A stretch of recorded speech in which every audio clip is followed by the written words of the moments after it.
कोई function allot नहीं करते हैं, अपन ना उनको बोला जाता है कि देश का पहला नागरिक कौन है, प्रेसिडेंट, और दूसरा नागरिक कौन है, वाइस प्रेसिडेंट। सबसे पहले देश को ये रिप्रेजेंट करते हैं। फर्स्ट प्रायोरिटी पे प्रेसिडेंट, सेकंड पे vice president. Then the main job of the vice president, vice president का सबसे इंपॉर्टेंट काम, मतलब ये जो ऑफिस है ना वाइस प्रेसिडेंट का, इसके लिए कोई काम नहीं बताया गया है कॉन्स्टिट्यूशन में कि वाइस प्रेसिडेंट को ये करना है। उनका सबसे इम्पोर्टेंट सब एक ही काम है, क्या, that he acts as the chairman of the Rajya Sabha. ये दोनों एक ही बंदे होते हैं। मैंने आपको एक वर्ड भी एक्सप्लेन किया था, एक्स ऑफिशियो, जिसका मतलब होता है अगर आप एक ऑफिस में हो तो you are the ex officio chairman of Rajya Sabha, मतलब ऑटोमेटिकली, क्योंकि आप वाइस प्रेसिडेंट के ऑफिस पे हो तो automatically you become the chairman of Rajya Sabha. Chairman of Rajya Sabha कौन होते हैं, वही जो लोकसभा का स्पीकर होता है। The same role is perform by the chairman of Rajya Sabha.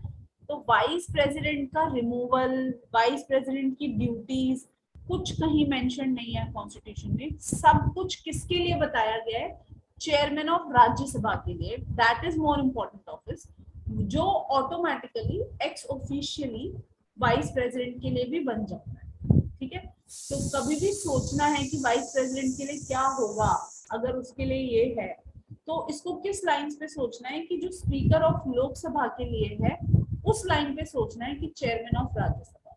ठीक है, because that is his most important job that he does, right. Then election देखते हैं इनका, इनको इलेक्ट कैसे किया। Yes Ma'am, yes ma'am, what does this last line mean that you have just said about the Speaker of the Lok Sabha, Vice President is just like the Speaker of Lok Sabha. That means Vice President is the Speaker of Lok Sabha. मैंने ये नहीं बोला कि is just like the speaker of Lok Sabha. मैंने बताया है कि जो राज्यसभा का चेयरमैन होता है वो ही वाइस प्रेसिडेंट वही होता है। अगर आप वाइस प्रेसिडेंट हो, आप चेयरमैन राज्यसभा हो, तो आप ऑटोमेटिकली वाइस प्रेसिडेंट हो। अब जब भी हमको रोल्स और रिस्पॉन्सिबिलिटी सोचनी है वाइस प्रेसिडेंट की क्या होंगी, अगर आपसे पूछा जाए, तो हम बता रहे हैं कि कॉन्स्टिट्यूशन में वाइस प्रेसिडेंट नाम के ऑफिस के लिए कोई रोल्स रिस्पॉन्सिबिलिटी नहीं बताई गई है। ये सब फंक्शंस किसके लिए बताए गए हैं, चेयरमैन ऑफ राज्यसभा के लिए सब कुछ एक्सप्लेन्ड है। तो जो चेयरमैन राज्यसभा है वही तो वाइस प्रेसिडेंट है। तो आपको अगर कभी कंफ्यूजन है, कुछ सोचना है उनके ऑफिस को लेकर, तो आपको किस लाइंस पे सोचना है, चेयरमैन राज्यसभा के लिए, बिकॉज उनके लिए सब एक्सप्लेन्ड है। वाइस प्रेसिडेंट के लिए कुछ एक्सप्लेन नहीं है। Okay, ma'am. नाउ इलेक्शन देखते हैं, who elects it. So he is elected by MPs. अब डिफरेंस क्या आ गया, अगर आप प्रेसिडेंट को देखो और वाइस प्रेसिडेंट को देखो, प्रेसिडेंट में हमने एमपीज और एमएलए दोनों लिए थे, लेकिन उसके साथ एक बहुत इंपॉर्टेंट पॉइंट था कि because president is the elected head of the state, so the MPs and MLAs, only those who come through election were participating in the electoral college and the election, and not the nominated ones. यहाँ पर ऐसा नहीं है। यहाँ पर क्योंकि chairman Rajya Sabha की बात हो रही है, Rajya Sabha is a house of parliament, मतलब सेंटर, तो स्टेट का पहली बात कोई रोल ही नहीं है। तो एमएलए गए यहाँ से, खत्म। समझना लॉजिक, रटने को रट भी सकते हो, पर ऐसे ध्यान रखोगे तो क्लियरली ज्यादा टफ लगेगा नहीं कुछ भी। मैंने पहले ही बताया, वाइस प्रेसिडेंट को हमेशा चेयरमैन राज्यसभा के लाइंस पे समझना है। चेयरमैन राज्यसभा मतलब राज्यसभा अपना मॉनिटर, अपना हेड, अपना प्रिसाइडिंग ऑफिसर सेलेक्ट कर रहा है। राज्यसभा है पार्लियामेंट का हाउस, पार्लियामेंट है सेंटर पे, सेंटर का कुछ डिसीजन हो रहा है, तो स्टेट्स का कोई रोल नहीं है यहाँ पे। तो वाइस प्रेसिडेंट के लिए no MLA take part, okay, only MPs. और जब एमपीज लिख रही हूँ तो मतलब दोनों, इलेक्टेड भी नॉमिनेटेड भी। ठीक, पहला difference. Second, he is elected indirectly by the electoral college that consists of all the MPs, the nominated and the elected ones, and even the nominated members participate in the election. The electoral college doesn't include the state legislature, and the elections are held in the same lines, are held on the same lines as that of the presidents. तो president के लिए क्या रहता है? Two systems. One is proportional representation, and the other was single transferable vote system. Or no whip is issued even in the case of president. So is the case here. तो बिल्कुल उसी lines पे रहता है जैसे election of president रहता है, and they are conducted by the election commission most of the times. In fact, all of the elections that are responsible for the center, they are conducted by the election commission. ठीक, अब पढ़ते हैं qualification, क्या क्या qualifications चाहिए. तो simple, 35 years of age, he should be a citizen of India. अब यहाँ पर थोड़ा सा डिफरेंस है. प्रेसिडेंट के लिए हमने क्या पढ़ा था? He should be qualified to be member of Lok Sabha.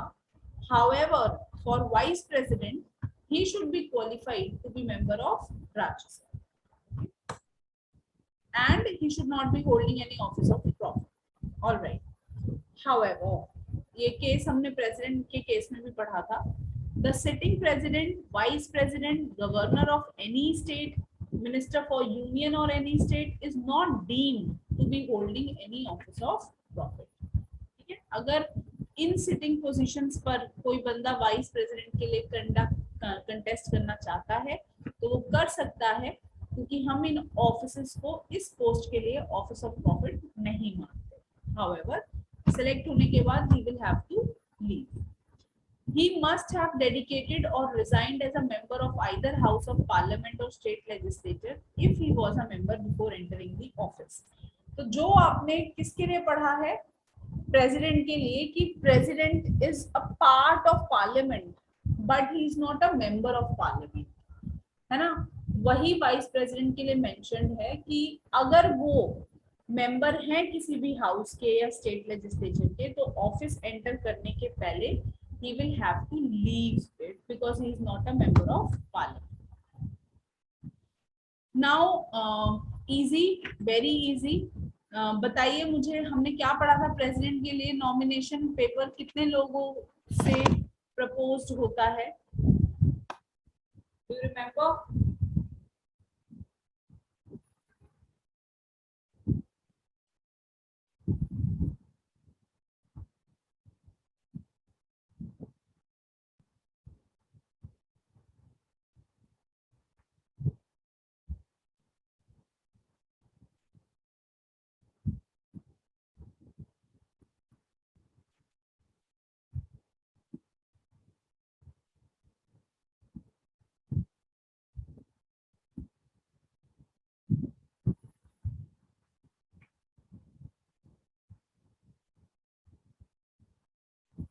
So this is the kind of confusion that will always arise because I am getting a lot of different answers. जो case यहाँ पे नहीं होना चाहिए. बहुत simple सटीक सा सवाल है, कल ही पढ़ के आए हैं कि जब भी वाइस प्रेसिडेंट के नॉमिनेशन पेपर्स फाइल होते हैं कि दिस इज द नेम, तो there are 50 legislatures. It shall be proposed by 50 and then seconded by another 50. अब होता क्या है, जैसे मुझे आंसर मिल रहा है 1/4, 1/3. 1/3 तो पहली बात कहीं केस ही नहीं है. 1/3 तो मैंने कहीं भी नहीं पढ़ाया है, कहीं भी पढ़ा ही नहीं है अभी तक 1/3 आपने. अब जो 1/4 वाले हैं, 1/4 वालों को ये ध्यान रखना है कि वो इम्पीचमेंट के केस में होता है. ठीक है, ये कंफ्यूजन जो है, ये कंफ्यूजन हमेशा रहेगा. ये तब तक क्लियर, ये रिविजन से जाएगा. Okay, if you revise it, और चीजों को ना बस पढ़ते नहीं जाना है जल्दी जल्दी जल्दी जल्दी, यहाँ तक कोर्स हो गया हमें. उसको टाइम देकर समझिए एक पर्टिकुलर ऑफिस को, क्योंकि जो आप पहली बार में जितना समझ पाओगे, जितना टाइम देकर उसको ऑफिस को समझोगे, उसकी वर्किंग को, फंक्शनिंग को समझोगे, वो आप second third after a year नहीं कर सकते, है ना. There is no hurry. आराम से ऑफिस को पढ़िए, उनकी वर्किंग को समझने की कोशिश करिए, उनके इलेक्शन को पढ़िए. पढ़ने के बाद खाना खाते टाइम कभी भी रैंडमली अपने आप को क्वेश्चन करिए, याद करिए कैसे था इलेक्शन, कितने स्टेप्स थे. this is how, this is the real motive of revision, and revision से यही confusion clear होता है. ठीक है, अभी 1/3, 1/2, 1/4 वो सब नहीं चलना चाहिए. ठीक. एनीवेज, प्रेसिडेंट के केस में नॉमिनेशन पेपर क्या है, 50+50, और वाइस प्रेसिडेंट के केस में it is propose by 20 and 20. तो 20 पहले प्रपोज करेंगे और it should be supported by another 20. ठीक. ओथ कौन दिलाता है? Tell me, who administers oath to the president? President का पूछ रहे हैं आपसे, प्रेसिडेंट को हु एडमिनिस्टर्स द ओथ?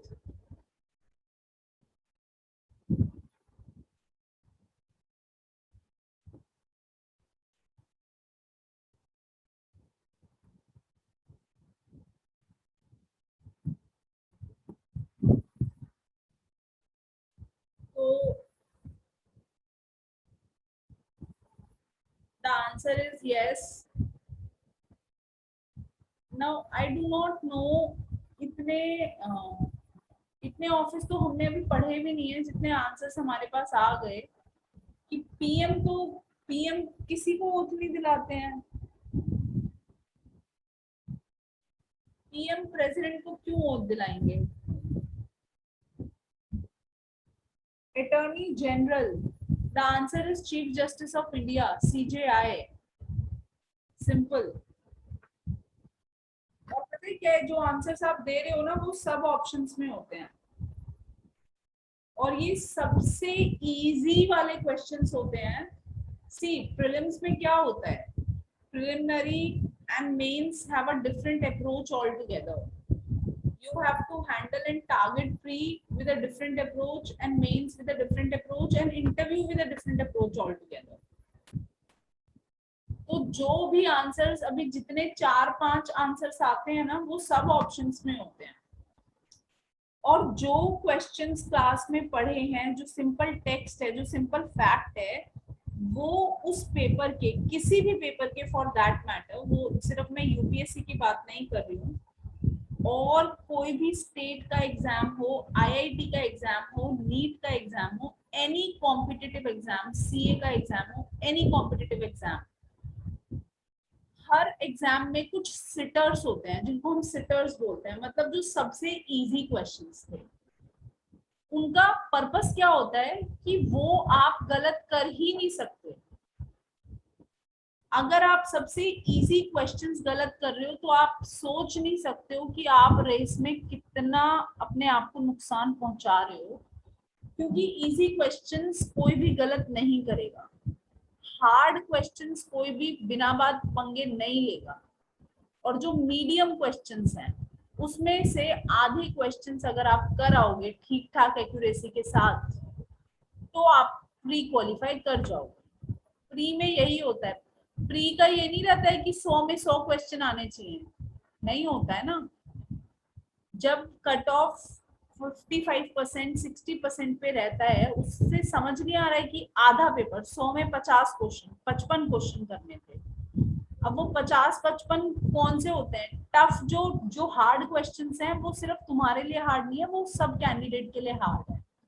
लेकिन उस रेस में अगर तुम ऐसे क्वेश्चंस गलत करोगे, सिंपल क्वेश्चंस, इजी सिटर्स, फिर तो भूल जाओ प्री, क्योंकि उसकी कॉस्ट बहुत हैवी पड़ती है. आप समझो, आप उस केस में जब आप अपने नेगेटिव मार्किंग कराते हो तो आप अपने कॉम्पिटिटर को, अपने ही एडवर्सरी को बोल रहे होते हो कि प्लीज आप मुझसे आगे जाओ, I do not need it now. It's an objective paper, you just have to fill the answer A, B, C, D. Right? So be careful. ये सब एकदम रिवाइज होके समझ रहना चाहिए. प्रेसिडेंट को ओथ दिलाते हैं CJI, और वाइस प्रेसिडेंट को दिलाते हैं president. And some person is appointed on his, or some person, if he is not there, president नहीं है और ओथ दिलाना है, तो एनी अदर पर्सन जो प्रेसिडेंट ही अपॉइंट करेंगे. Duration is again 5 years. ठीक. then vice president can be designed by handing over his resignation to the president. अगर वाइस प्रेसिडेंट को रिजाइन भी करना है, इनको क्लब ऐसे याद रखना, ग्रुप में ओथ भी प्रेसिडेंट दिलाते हैं, और जब अगर वो जाना चाहते हैं ऑफिस छोड़ के तो अपना रेजिग्नेशन लेटर भी किसको देंगे, प्रेसिडेंट को देंगे. Resolution to remove the vice president, ठीक है. अब दोनों में डिफरेंस है. One is resigning when the vice president is doing it out of his own choice, ठीक.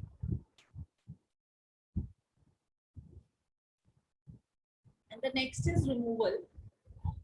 If there is a resolution कि हमको वाइस प्रेसिडेंट को, मतलब चेयरमैन राज्यसभा को आप रिमूव करना चाहते हो before the natural expiration of his term, that is 5 years, तो देखना, ध्यान से समझना.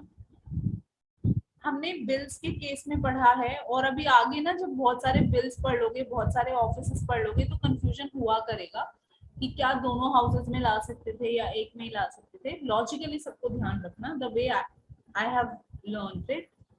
वाइस प्रेसिडेंट होते हैं चेयरमैन राज्यसभा, तो राज्यसभा को ही हक मिलेगा ये डिसाइड करने का. तो ये रेजोल्यूशन सिर्फ कौन से हाउस में आ सकता है, राज्यसभा. पास लोकसभा भी करेगा, लेकिन इंट्रोड्यूस कहाँ होगा, ये पहले आएगा कौन से हाउस में, हु विल डिसाइड, राज्यसभा. तो it is brought only in the Rajya Sabha, where it is passed by an effective majority, ठीक. And then it is passed by Lok Sabha. जब फर्स्ट हाउस में पास हो गया इफेक्टिव मेजोरिटी से, फिर वो जाएगा लोकसभा में, वहां पे पास होगा सिंपल मेजोरिटी से, ठीक. However, जो वाइस प्रेसिडेंट का केस था, प्रेसिडेंट का केस था कि जब भी रिमूवल की बात होगी तो आप 14 डेज का नोटिस दोगे. So is the case here. जब भी ऐसे किसी रिमूवल की बात होगी तो he will be serve with 14 days prior notice that the house is deciding on an action of removal और house is resolving to remove you, ठीक. Constitution does not mention any grounds for the removal of vice president. Vice president के removal के लिए constitution में कुछ नहीं लिखा है, मैंने पहले ही आपको बताया, क्योंकि वाइस प्रेसिडेंट का काम ही एक है, क्या, चेयरमैन राज्यसभा. ये तो प्रेसिडेंट का ऑफिस है, तो वाइस प्रेसिडेंट का बना दिया हमने, यूएस से कॉपी कर लिया, देख लिया सिस्टम को. अदरवाइज उनका मेन काम क्या है, आप किसको रिमूव कर सकते हो, चेयरमैन राज्यसभा को. उनको कैसे रिमूव करना है वो हमने बता दिया अभी ग्रीन पॉइंट में. वाइस प्रेसिडेंट के रिमूवल के लिए इस नाम से कोई सिस्टम नहीं.